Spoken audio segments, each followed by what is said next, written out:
A farm wife in Grafton, North Dakota, in the autumn of 1931, opened a quart jar of home-canned green beans. She had put them up the September before. The lid was tight, the seal was good. The beans looked the way beans look. No smell, no color, no sign. She heated them on the stove and set them on the table for Sunday dinner. 12 people sat down. 11 of them were in the hospital by Monday morning. Not one of them could move their arms by Tuesday. Home canning got the blame. The jar got the blame. The garden got the blame. A whole generation of women were taught to fear the mason jar because of what happened in kitchens like that one. But it was not the jar that poisoned that family. Friend, it was a myth. The myth said, if it was sealed, if it held, if it looked right and smelled right and tasted right, it was safe. That myth has been quietly poisoning American families since the first mason jar was screwed shut in 1858. And here is the twist. The jar was never the enemy. What she did not do to the jar was what that farm wife was trying to do has a name. It is called home food preservation. The way your great-grandmother turned a summer garden into a winter pantry without a refrigerator, without a freezer, without a grocery run. And I am going to walk you through every piece of it, the way it is actually done, so you can do it. Every piece except one. The average American family throws away $1,500 of food every year. That is the USDA's own number. $1,500 straight into the trash can because they were taught to trust the refrigerator and the refrigerator alone. My family throws away almost nothing. Miriam and I feed 4 children year-round off what this land grows and what these hands put up. And the difference is not money. The difference is 5 pieces of knowledge that somebody spent 100 years making sure you would forget.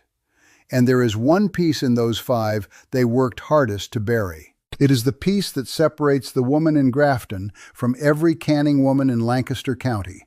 We will get there. Stay with me, friend. This is worth the half hour. This does not require a $2,000 freeze dryer. This does not require a generator or a battery bank. This does not require a single product with a plug on the end of it. This does not require anything your great-grandmother did not have in her kitchen in 1910. My name is Isaac Hosteler. I am Amish. I farm in Lancaster County, Pennsylvania. My wife Miriam and I raise 4 children on this land. We keep hogs and laying hens. There is no electricity in this house. There has never been electricity in this house, and we do not need it. Everything I am about to walk you through, Miriam does every August. She has done it every August since the year we married. Her mother did it before her. Her grandmother did it before that. The shelves in our cellar right now hold 214 quarts of food that Miriam put up last September. Every jar is still good. Every jar will be good next September. 214 quarts. No wire, no plug, no bill. There are 5 pieces to keeping a family fed through a full winter without a single wire in the wall. 5. In order. Miss any one of them and the food goes to the hogs. Miss the last one and the food goes to the hospital. The 5th piece is the one the recipe blogs leave out. The one the homesteading influencers gloss over with a pretty picture and a waving hand. It is the one that separated the family in Grafton from every canning woman in this county. And I am not walking away from it until it is yours. Before we go on, tap subscribe, not for me, because these buried skills, we are pulling them back into daylight one at a time around here, and you are going to want the next one. So the real question is not what we forgot, it is who profited when we forgot it, and how you take it back, this august piece 1. The cold room, the one your great-grandmother had that General Electric spent $18 million making sure you would forget. Picture the north side of a hill behind a farmhouse. A wooden door set into the slope, heavy on its hinges. You pull it open and the air hits your face. Cool, damp, the smell of earth and stone. Inside, the ceiling is low. The walls are fieldstone or poured concrete. The floor is packed dirt, and on wooden shelves running both walls, bushel baskets of potatoes, bins of carrots buried in damp sand, rows of cabbages hanging by their roots, crates of apples wrapped in newspaper, No light, no fan, no compressor, just the ground doing what the ground does, That is a root cellar, and here is how it works, Dig into a north-facing hillside, below the frost line, 6 to 8 feet deep, stone walls or concrete for thermal mass, packed earth floor for humidity, 90 to 95%. 2 ventilation pipes, one high, one low, so the air moves but does not rush. Temperature holds between 32 and 40 degrees year-round. No electricity, no moving parts, just physics. The USDA Farmers Bulletin 879, published in 1917, told every American household how to build one. The University of Alaska Cooperative Extension confirmed in writing that a properly built root cellar holds 32 to 40 degrees on its own. The University of Minnesota published a paper in 2013 saying root cellaring still works and uses 0 electricity. 3 institutions, same number. 200 years and the number has not moved. Then, in 1927, General Electric introduced the monitor top refrigerator. They spent $18 million manufacturing them and another million in advertising. Sold over 1 million units in the first run. By 1955, the average American home had a refrigerator and the root cellar was firewood. Extension bulletins stopped teaching it. Home economics courses dropped it. By 1965, the knowledge was in a museum. Nobody outlawed the root cellar, neighbor. They just sold you a machine that hummed and made the hole in the hill feel poor. My grandfather had a root cellar cut into the bank behind the barn. I remember walking in with him as a boy. The potatoes were firm in March from the September harvest. The carrots were still sweet. The air was so cool in July that my breath did not fog, but my skin prickled. He said, "The ground does not forget the cold the way the air does." He was right. The ground remembers. Here is the honest word. A root cellar is not a refrigerator. It will not hold meat. It will not hold milk past a day or two. It holds what the ground grows. Roots, tubers, hard fruits, cabbages. Squash. That is its job, and it does that job better than the $1,400 machine in your kitchen does. At $0 a month. Forever. This week, walk your property. Find the north-facing slope that stays cool in the afternoon shade. That is your spot. You do not have to dig this weekend. Just find the spot and put a stake in the ground. That is the whole first step. Now hold on, neighbor. Everything so far Miriam could have shown you in a single afternoon. From here, the skill gets sharper. The next 2 pieces are where the money men earned their keep. And the 5th piece, the one I have been building you toward, is where a family in North Dakota sat down to dinner and not all of them stood up again. Piece 2. The water room. The building that does the work of a refrigerator using nothing but water and gravity. Cost to run it, 0. Every year. Forever. There is a stone building behind my barn. Small, maybe 8 by 10. Built before I was born. You open the door and the air is different. Cooler than the cellar. Wetter. You hear water before you see it. A stone-lined trough runs the length of the floor, and cold water moves through it, steady, not fast, just constant. In that trough sit stoneware crocks, milk in one, butter in another, a jar of cream, a wrapped block of cheese. That is a spring house. And it is the oldest refrigerator in the Western world. Built over a natural spring. Stone walls for thermal mass. Water flows through the trough from the ground up and out through a drain on the low side. Spring water holds between 48 and 55 degrees year-round, January or July, rain or drought. The temperature does not move because the water comes from below the frost line. It has been that temperature since before your family came to this continent. The Ligonier Valley Historical Society in Pennsylvania documented it plain. Spring water maintains a temperature of around 50 to 55 degrees. The University of Vermont confirmed in a 2013 study that off-grid cold storage using spring water holds refrigeration temperatures year-round. Water, stone, gravity. Never a wire, never a bill, never a breakdown at 2 in the morning in August. Here is who profited when you forgot. General Electric ran advertisements in the 1940s calling the icebox, and I am not making this up, the housewife's shame. Shame.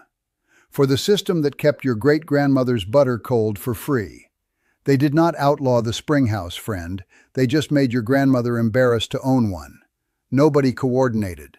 Nobody had to.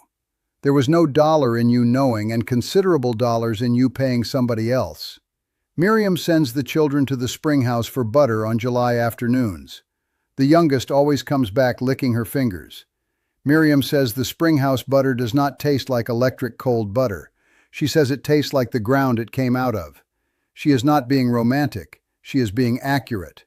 Cold water and a cold compressor are not the same cold. The butter knows. Here is the honest word. Not every property has a spring. If yours does not, this piece does not apply to you, and I will not pretend otherwise. A spring is a gift, not a guarantee.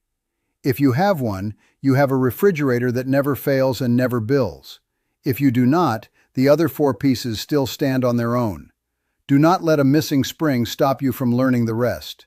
This week, if you have a spring on your land or know of one on a neighbor's, walk to it. Put your hand in the water. Feel the temperature. It will be the same temperature in January that it is right now. That is your proof.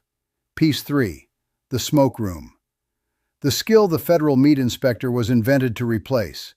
And the year Armour and Swift made sure your grandmother's smokehouse would never compete with theirs again. A log building the size of a closet stands on the far side of the hog lot. Door on the south side. No windows. Iron hooks bolted into the rafters. Hickory coals smoldering in a shallow pit on the dirt floor. And hanging from those hooks, hams. Pork sides, bacon slabs, rind on, fat glistening. Gray smoke curling around them slow. That is a smokehouse. And it is how your family kept the hog from November to April. Salt first. Coarse salt, non-iodized. Rub every inch, every joint, every crease against every bone.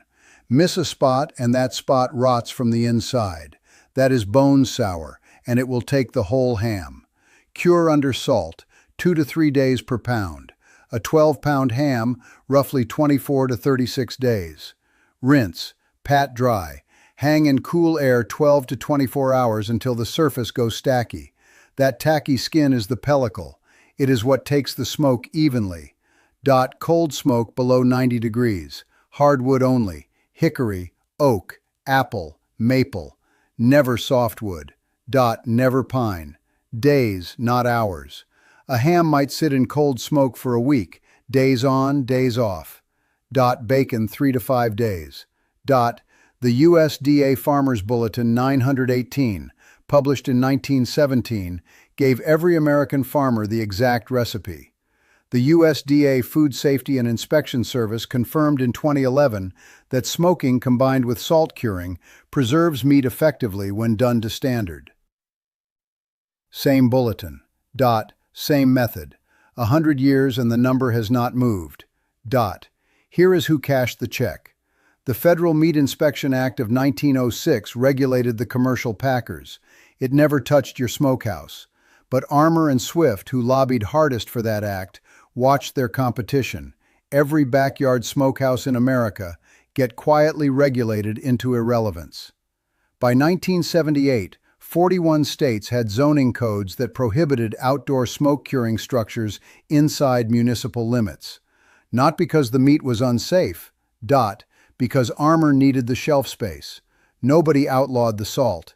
They just zoned out the building you put it in. My grandfather hung his first hams in that smokehouse the year he married my grandmother. I watched him work it when I was a boy. He would run his hand along the rind after the salt cure and press with his thumb. If the flesh gave like a ripe apple, it was ready for the smoke. If it still felt tight and wet, it sat another week.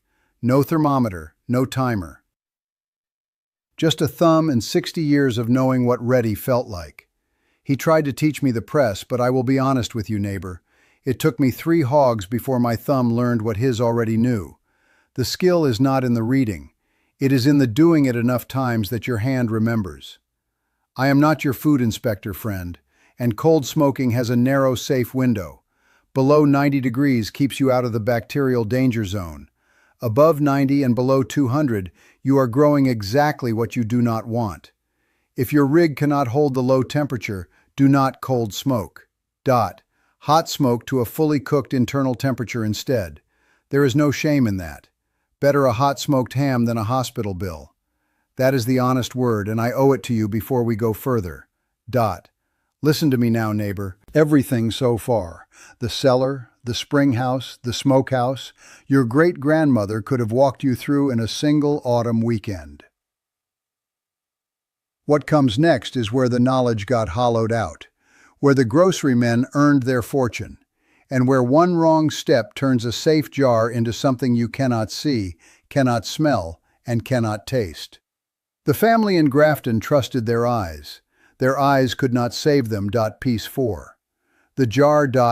The $12 skill that put Campbell's soup on defense for 30 years before the grocery aisle won. Miriam, kitchen in August. Steam rising off the canner on the wood stove. Mason jars lined on a clean towel. Peaches in sugar syrup. The smell of hot fruit and cinnamon in the whole house. She fills the jars, wipes the rims, sets the lids, screws the bands finger tight, lowers them into the boiling water, and then she waits. 20 minutes later, she lifts the rack, sets the jars on the counter, and the kitchen goes quiet. And then, pop, pop, pop, one by one. That is the lids pulling down. That is the seal setting. That is the sound of February eating well. Hot water bath canning. For high-acid foods only. Fruits, pickles, jams, jellies, tomatoes with added acid. Mason jars, 2-piece lids, boiling water canner. Pack the food, fill the jar, wipe the rim, set the lid, submerge in boiling water at 212 degrees for the time the USDA specifies for that food at your altitude. The lid pops. The seal holds. The jar sits on a shelf for a year or 2 or 3. Miriam puts up 200 quarts every August. Peaches, tomatoes, applesauce, pickled beets, bread and butter pickles, strawberry preserves. The children help. The youngest counts the pops. Miriam told me once, every pop is a meal in February that did not come off a truck. She was not being sentimental, neighbor. She was doing the arithmetic. A ball quart jar in the 1935 Sears catalog cost 9 to 12 cents. The USDA's 2015 revision of the Complete Guide to Home Canning confirms boiling water bath is safe for acid foods with tested recipes. Same method, same jars, same lids. The jar has not changed in 160 years. The only thing that changed is who was holding it. Here is who profited when you forgot. In the 1970s, a wave of young Americans, back to the land people, picked up canning without the mothers and grandmothers who could have taught them. Botulism cases ticked upward, not because the method failed, because the teaching had died. Campbell's and Del Monte did not need to outlaw your grandmother's kitchen. They just needed one generation that had never seen a canner on a stove. By 1988, the USDA issued its first complete guide to home canning, not because the skill was new, but because the knowledge had been out of American kitchens long enough that people were hurting themselves without it. The warning was correct. The effect was to convince a whole generation that canning was too dangerous to try. That is not a conspiracy, neighbor. That is just how markets work. Nobody coordinated. They did not need to. Here is the line, and I need you to hear me clearly before we cross it. Everything I just described works because acid is doing half the work for you. The acid in the fruit, the vinegar in the pickle, the citric acid in the tomato. That acid holds the one thing we are about to talk about at bay. Take the acid away, and the jar becomes something else entirely. That is piece 5. And I promised you at the top we would get here. Piece 5. The last piece. The one the recipe blogs leave out. The one the homesteading influencers skip with a pretty picture and a waving hand, and the one that killed the family in Grafton, North Dakota. Go back to the farm wife. She canned green beans. Green beans are not acid. They sit at a pH above 4.6. She used a boiling water bath because that is what she saw her mother do with peaches. She did not know the difference. Nobody told her. The jar sealed, the lid held. The beans looked perfect for 9 months on the shelf. And inside that jar, in the airless dark, something was growing that she could not see and could not smell and could not taste. It has a name, Clostridium botulinum, a spore-forming bacterium that thrives in exactly one environment: low oxygen, low acid, room temperature. The inside of a sealed jar of green beans is that environment. And the spores survive boiling. The National Center for Home Food Preservation at the University of Georgia put it in writing. The time needed to destroy those spores at 212 degrees, the temperature of boiling water, would be 7 to 11 hours. 7 to 11 hours. Nobody processes a jar for 11 hours. Nobody can. The food would be mush. The jar would crack. The toxin those spores produce is one of the most lethal substances on Earth. It is odorless, tasteless, invisible. The Centers for Disease Control says plainly that even a small taste of food containing the toxin can be deadly. You cannot see it. You cannot smell it. You cannot boil it long enough to be sure. That is the myth in 3 sentences. If it's sealed, it is safe. If it held, it is safe. If it looks right, it is safe. No, it is not. Not for low-acid food in a boiling water bath. Not ever. The solution has been sitting in Miriam's kitchen for 40 years. It is called a pressure canner. A pressure canner does one thing a boiling water bath cannot do. It raises the temperature inside the jar above 212 degrees to 240 degrees, 28 degrees higher than boiling. And at 240 degrees, the spores die in the standard processing time. Not in 7 hours, in the time the USDA-tested recipe specifies. 25 minutes, 30 minutes, 40 minutes, depending on the food and the jar. 20-8 degrees. That is the whole distance between food and a funeral. 212 to 240. Boiling water cannot get there. Physics will not let it. Pressure can. Every Amish woman I know, Miriam, her mother, her sisters, every one of them uses a pressure canner for low-acid foods. Green beans, corn, carrots, beets, meat, broth, soup. The pressure canner is not some modern invention the Amish adopted reluctantly. It is the one piece of equipment they took in because the science was clear and the stakes were final. They did not give up the wood stove. They did not give up the spring house. They did not give up the smokehouse. They added one tool. Because one tool saved lives. Here is the rule. And it fits in 2 lines. High-acid foods, fruits, pickles, jams, tomatoes with added acid, boiling water bath, safe. Tested. 180 years of proof. Low-acid foods, every vegetable, every meat, every broth, pressure canner. No exceptions, no shortcuts, not ever. The CDC says it in their own words. Pressure canning is the only recommended method for canning low-acid foods. Do not use a boiling water canner for low-acid foods because it will not protect against botulism. That is the Federal Public Health Agency confirming in plain language exactly what Miriam's mother told her when she was 12 years old. She was right in 1962. She is right now. The family in Grafton did everything right except one thing.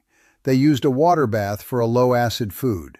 The jar sealed, the lid held, the beans looked perfect, and a spore the size of a period on a printed page that salt could not reach, that boiling could not kill, that no human eye could find, 28 more degrees of heat would have killed dead. 20-8 degrees, 12 people. Here is the part I owe you straight, friend. Between 1899 and 1969, fewer than 2,000 cases of botulism were recorded in the entire United States. 13 deaths a year on average, in a population over 100 million. It is rare. The reason it is rare is because the women who can properly, including every Amish woman in this county, know the one rule. Acid foods, water bath. Everything else, pressure. That is the whole rule, and it has not changed in 100 years. Not because the science is old, because the science was right the first time. So here is your skill, whole and yours. Root cellar for what the ground grows, north facing, below the frost line, 32 to 40 degrees. Never a wire, never a bill. Spring house for what spoils fast, milk, butter, cream, 50 to 55 degrees year-round on nothing but water and gravity. Smokehouse for the hog, salt every inch, cold smoke below 90, hardwood, days not hours. Salt preserves, smoke finishes. Water bath for the acid foods, fruits, pickles, tomatoes, 212 degrees, the pop of the lid. And pressure for everything else, 240 degrees. The 28 degrees that the family in Grafton never got. 5 pieces. Every piece is yours. That is the whole system. Neighbor, this was never about one jar or one cellar or one building behind a barn. It was about whether your family can feed itself when the easy way stops being easy. If the trucks stop, your family eats. If the power goes, your family eats. If the price of a can of green beans goes to $4, and it will, you shrug and you walk to the shelf that Miriam would recognize. That is not survivalism. That is not doom talk. That is the ordinary quiet competence your great-grandmother carried in her hands. And somebody spent a long time making sure the next generation would never learn it. That ends with you. You do not have to build all 5 this weekend. Do one thing. This Saturday, buy a flat of peaches and a case of quart mason jars. Follow the USDA Complete Guide to Home Canning. It is free. Can 6 jars on your kitchen stove. That is 2 hours and $12. You will have done more food preservation than most American families have done in a generation. And when those lids pop, you will know exactly what Miriam means when she says, every pop is a meal in February. Tell me down below, did your grandparents can? Did they keep a root cellar? Did they have a spring house or something like one? Different families did this different ways, and the skill that gets the most stories in the comments is the one I go deep on next. Your great-grandmother fed a family through winter with these 5 pieces. Somebody just did not get the chance to hand them down to you. That is what I was here for today. Next time, the full story behind the building behind my barn, the one Miriam calls the cold room. The $0 Amish cooling system that has not broken down in 200 years, and the year General Electric spent $1 million making sure your grandmother would never want one again. That one is going to bother some people. Keep your hands in the good soil, neighbor. The people who built this country with their hands knew things we are only just starting to remember.